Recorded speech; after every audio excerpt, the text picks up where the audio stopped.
Good evening. By now, many of you should have seen the video that was released concerning statements, affidavits from two individuals, either on X or Twitter, Facebook, or on YouTube. I would like to clarify something. When you have an interstate adult protective service report sent from the state of Tennessee all the way to Texas for the safety of an individual, safety concerns, welfare concerns, not for mental health issues, but for verbal threats that were made to an individual at a public activity, then that rises the bar when you have an interstate investigation by the Adult Protective Services and the police department who is receiving that report.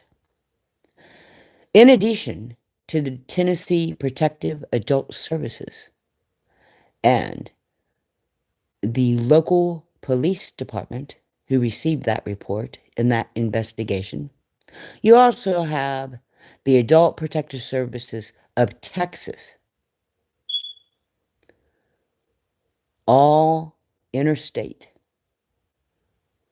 Not an investigation conducted by a local PD in Tennessee, but a state agency. And in order to have validity with an interstate protective inquiry for any adult, it has to come from a law enforcement personnel. To be elevated for interstate investigation for the welfare and safety of someone that was threatened at a public event, to go from one state to another state, a law enforcement personnel must file or make that call. So when you listen to the video earlier today, have this understanding that 3 individuals' names were in those reports. Okay? This is not hearsay. This is not non-factual. This is a clear investigation that was completed by the Department of Adult Protective Services in Tennessee, 2 police stations, and the Texas Adult Protective Services. When you make a threat in public and there is grave concern for bodily harm to that individual, and it is elevated for an interstate investigation, it must be called in by a law enforcement agent, a personnel. Whether that particular law enforcement personnel informed his superiors or not, it doesn't matter. It doesn't matter whether a female or a male officer initiated that APS report concerning those 3 individuals at that public event. What does matter is that the state of Tennessee sent the inquiry to the state of Texas, to the Adult Protective Services of Texas, to a local police department who investigated it. When you receive an inquiry from another state, which is 3 states away, at a local PD station, here's what happens. A report is filed interstate from Tennessee to Texas. An investigation for what is requested is done. And in this case, it was to make sure that my safety and welfare of getting from Tennessee to Texas, that I made it. And I did that time. So understand this. You keep on falsifying all the factual data, it will be presented in court on the 20th and on the 27th. So here's the deal. You don't know all your information. You don't know what everything's about.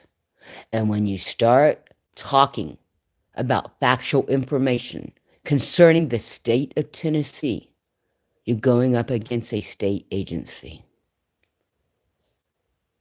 The same thing as with the Philadelphia, PA incident and all the bullshit is going up there.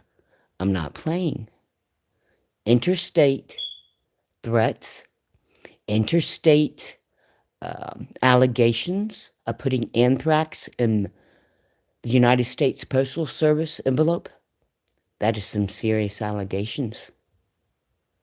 You cannot sit on a high horse and do what has been done in the last 19 or 20 months to an individual and expect them to take it over and over again. It's not happening. And when you're looking at factual evidence, understand this. The investigator that I hired, the team of lawyers that I hired, not to represent me in Tennessee, but to represent me with other things concerning all of these associates, understand this.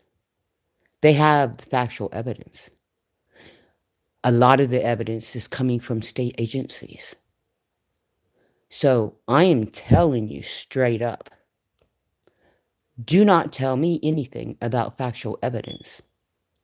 And know that my team will be there in Tennessee. Are they going to be walking beside me and protesting and raising hell or getting online? No, they're not. They don't need to do that. And there are state agencies watching all of us. But I am an old woman, and I learned at a young age not to accept shit if you're staying in America. So we all have rights. You all have rights to your opinion.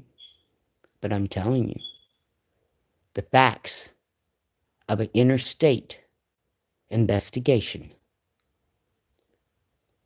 if you don't know all the facts and all of it has been presented, I would be very careful and cautious about what you think in any of the situation. And I would be very cautious about calling missing young people sausage, stating for a fact that they raped or got impregnated their mother. Do you understand that incest is a crime? Do you understand that when you state that about a missing young person, you are falsely saying that that missing individual committed a crime?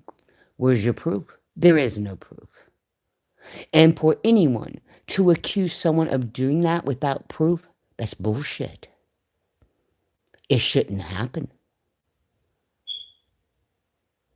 So if you don't know the facts and you have no receipts, then take it back. Apologize for it. Not to me, not to her, but to him and to Summer Wells. There are about 21 kids on YouTube right now that are receiving drama and unnecessary negativity in adult playgrounds. And many of the adults, I do believe a few adults they don't understand what they're doing. I do believe that because it is a part of their normal activity. Well, I'm just going to put this out there, and my children will be okay. That's not true. It is a responsibility of all adults to protect the names, the reputation, the characteristics, the foundation of respect for every child. So when you're looking at these YouTube platforms and you're listening to all the creators, I'm not just saying one, I'm saying all of them, have this understanding. When they begin to include children and they accuse children of raping or impregnating their mother, or that they touched their sister, or that a little girl who is 10 years old today, she may be alive, or she may be dead. Today's her birthday. And we have adults out there over 4 years later stating, oh my, she could be a summer sausage, and laugh about it. What are we doing as adults to the reputation of these children? How many times can we take any parent or any guardian of a victim and throw them down and walk them over if they haven't done something personally to us? How many times do we have to keep on repeating the same BS for the protection of these kids, for the protection of disabled veterans, and for those with mental and physical disabilities? How many times do we have to watch over and over again individuals on YouTube who say that they are advocates for sexual assault victims and domestic violence victims? How many times do we have to have the same argument over and over and over again when we know that there is trauma being given to these people again and again, and they have to start therapy again? So, yes, if you say those type of things, you're held accountable. And you're not responsible. And you're not helping any community. You're not helping any individual in that community. And you're not setting the standard or establishing an example for the protection of anyone. You're using your platform, which you are responsible for, to slander innocent missing and murdered children's names. You are exploiting a mother who stood up for her child because she turned someone in and he went to prison. When you state as an advocate for autism that all individuals with autism are the spirits of the underbelly of Lucifer, you're not only taking down your own children, you are implying that another individual who has a child with autism, well, in fact, let's see, 1, 2, 3, 3 YouTubers that have children with known autism as part of Lucifer's little spirit gang. You know how wrong that is? How in the world can you state, oh, Brittany's child, he has autism, he's part of Lucifer's clan? What kind of shit is that? Oh, Stephen's child has autism. And then you look at truth. Whether you like truth or not, that's beside the point. The man has autism. He sits on the spectrum. And what he stated about Brittany allowing that video to be put out is wrong. So when you look at these type of things concerning young people, look at yourself and say, what position have I put my child in? Or what position have I stated that is so wrong about a missing child, a missing minor, that he belongs to Lucifer and all people with autism and all those that are associated with them are part of Lucifer's spirits? That's bullshit. That should never have been said. It should never have been spoken. Am I sorry that I wrote the letter to the state? No, I'm not. And I'll never be sorry for that, because that was wrong. It is also wrong to state that individuals with autism or with any disabilities are defective. All individuals with disabilities are productive members of a society, or especially within their communities that they live. But my main point tonight, I mean, I could go on and on about this. I have so many video clips that everyone has saved. And I'm not talking about YouTubers. I'm talking about legal teams that went through footage for the last 5 years. And the correspondence of abuse to children is over and over and over again. And the other thing you have to think about before I get back to this APS report is when you allow an individual, a grown man, to attack 3 teenagers based upon their mother. Now, that is as bad as Sebastian's situation concerning the YouTuber who's the advocate for autism. And I tell you why. When you go and attack children based upon what their mother's prior life has been, that is wrong. When you continually state, oh, that person is bad because she has a history. We all have histories. But she paid her debt to society. And her children has nothing to do with it. They're children. Just like Brittany's child. They're a child. Just like Spencer is Julie's child. None of these kids should know about any of adult conversations. They should not be permitted in the playground of adult behavior. It's wrong.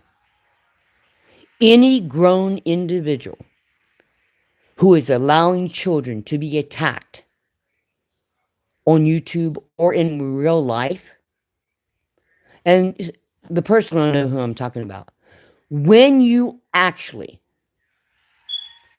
tell a person, a child, I'm going to jack slap you from here to kingdom come, and that gets out, understand this. People sit back quietly and they think about their lifetime. They think about their family. They think about their children. They think about the examples that they have set within over the course of their lifetime. And what I just stated is unacceptable to many families.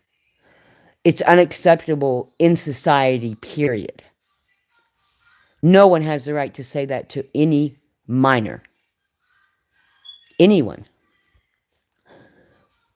But when someone within the community has seen this and they are waiting, they are waiting. They have examined their conscience and they have turned this in and nothing's been done.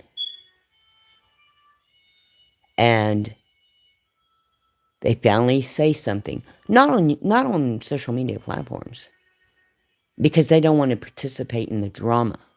They don't want to participate in non-factual evidence. And a personal testimony of someone seeing something, I mean, that's a witness. So I ask you all as though I've asked myself to sit back, go back and look at all the videos and read the caption instead of the drama in individuals' voices. Not the screaming, not the threatening, not the lies or the truths. Read the captions. Turn off the volume. Put it on captions and read it. And then re-watch it again. And come to a different conclusion once you have investigated it over and over again. But understand this as a factual point. The state government is higher, their investigation is higher than anyone's, except for the federal government. And it's not my word against your word. It is an investigation that has reference, that has merit. And many individuals know more than what you think, but they are not able to say anything. They sit quietly and they're watching. And believe it or not,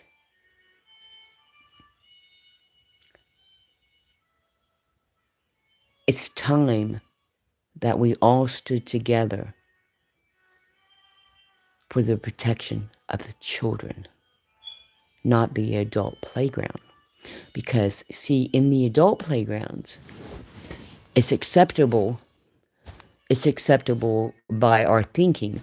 It's okay to threaten, to do verbal threats, to do that little bit of defamation and slander and all this stuff. And we can tolerate it. We can.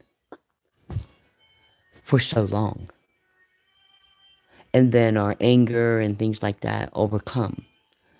And if you have no facts in front of you to have a baseline of prior or current behaviors, then it's just speculation. It's opinions, which doesn't hold up in court. I've heard some people say, well, nothing was presented last time. But understand this. Things can always be presented again.